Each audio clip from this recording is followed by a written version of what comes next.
ফুলকপিটা তখন করেছিলাম। দেখো,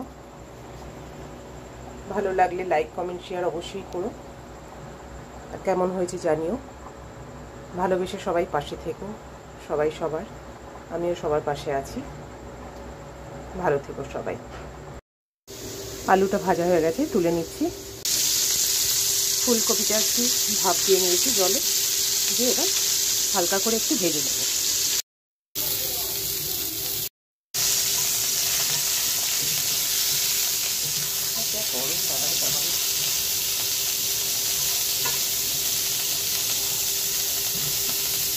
কেমন আছে সবাই? সাবধানে থাকবে, যা গরম পড়েছে, খুব সাবধান। প্রচণ্ড শরীর খারাপ হচ্ছে, সব জায়গাতেই শুনছি। বেশ করে জল খাও, নুন লেবুর জল খাও, দই খাও, টক দই, যেভাবে খুব সাবধানে থাকো কেমন সবাই। এগুলো ভেজে তুলে নিলাম। এখানে আর কিছু দিয়েছি ভাজার জন্য। আর কি করবো বল, মনে হচ্ছে আর বেশিদিন বাঁচবো না, অসহ্য লাগছে একদম।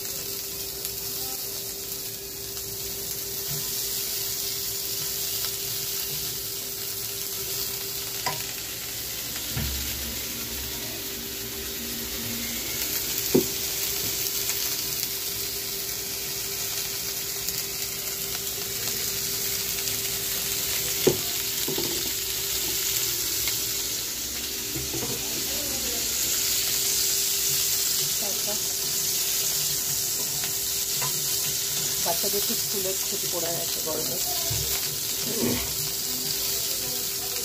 কিন্তু যারা অফিসে কাজকর্ম করছে না তাদের ছুটি আছে একমাত্র রোববার ছাড়া। আর যাদের শনিবার হয় তারাও ভাবে শনিবার রোববার দুদিন ছুটি পাচ্ছে। আর আমাদের কোনো ছুটিই নেই। তো বলে না ঢেঁকি স্বর্গে গেলেও ধান ভাঙে, তা আমরা হচ্ছে সেই ঢেঁকির দল। ছুটি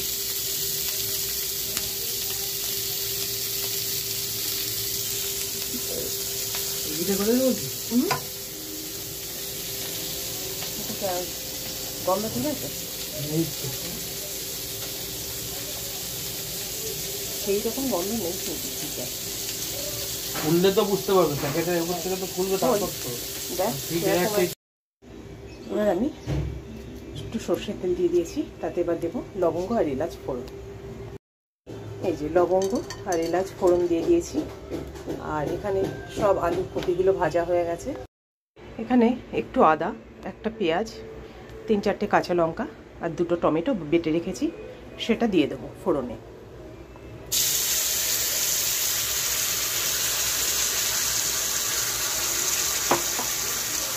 দিয়ে দিলাম একটু জিরে গুঁড়ো,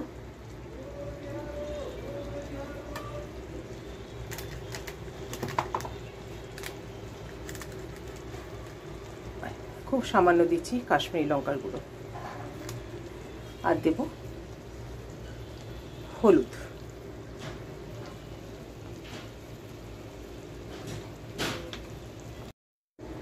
একটু দেব ধনে গুঁড়ো, আর স্বাদ মতো দেব লবণ।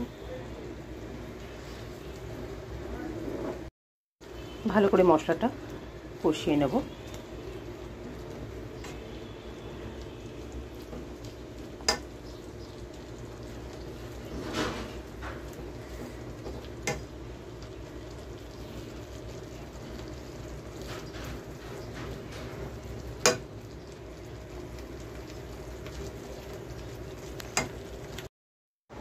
আমি এই কড়াইশুঁটিগুলো না স্টোর করে রেখেছিলাম, 3-4 কেজি মতো কড়াইশুঁটি আমি শীতকালের শেষে একদম স্টোর করে রেখে দিই।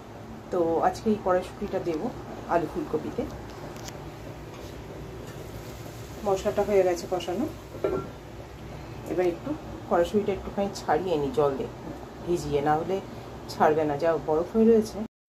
দেখো জল থেকে খুব তাড়াতাড়ি ছেড়েও গেছে, আমার এখানে দেওয়াও হয়ে গেছে। দেখো এয়ারটাইট কন্টেনারে রেখে দিলে কিন্তু খুব ভালো থাকে। এটা আমার তাও নেক্সট দুর্গাপুজোর পরও আমার 2-3 মাস থাকবে, আরও আছে, এটাই শেষ না, ভিতরে ফ্রিজে আরও রাখা আছে। এবার আলু আর কড়াইশুঁড়ির সাথে মশলাটা খুব ভালো করে মিশিয়ে নেব। কড়াইশুঁটি যদি স্টোর করে রাখা যায়, এরকম অসময়েও কিন্তু আমরা ব্যবহার করতে পারি, সবজি ডালে, তারপরে পোলাও বলো, ফ্রাইড রাইস বলো, পনিরের সাথে, আলু ফুলকপির সাথে, তাই না, যার সাথে মোটামুটি যায় আমরা সব কিছুর সাথেই কিন্তু ব্যবহার করতে পারি। হ্যাঁ, তোমরা বলবে আজকাল তো মলেও পাওয়া যায়, তবে হ্যাঁ সেগুলো ফ্রোজেন থাকে, তো তাতে কেমিক্যাল মেশানো থাকে, আর ঘরে তৈরি করলে কি হয়, কেমিক্যালটা ছাড়াই আমরা ফ্রেশ পাই। সেই জন্য আমি চেষ্টা করি যতক্ষণ পারি ঘরেই তৈরি করে রাখার জন্য।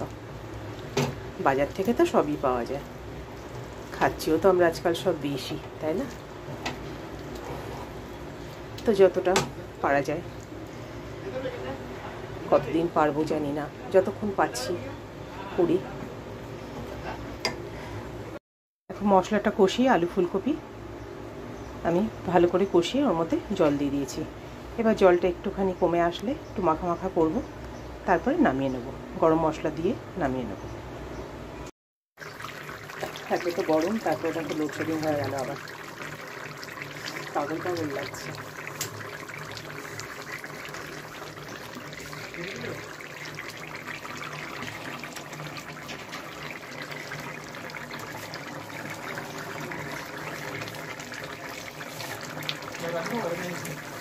রান্না হয়ে গেছে, আসছি তারা।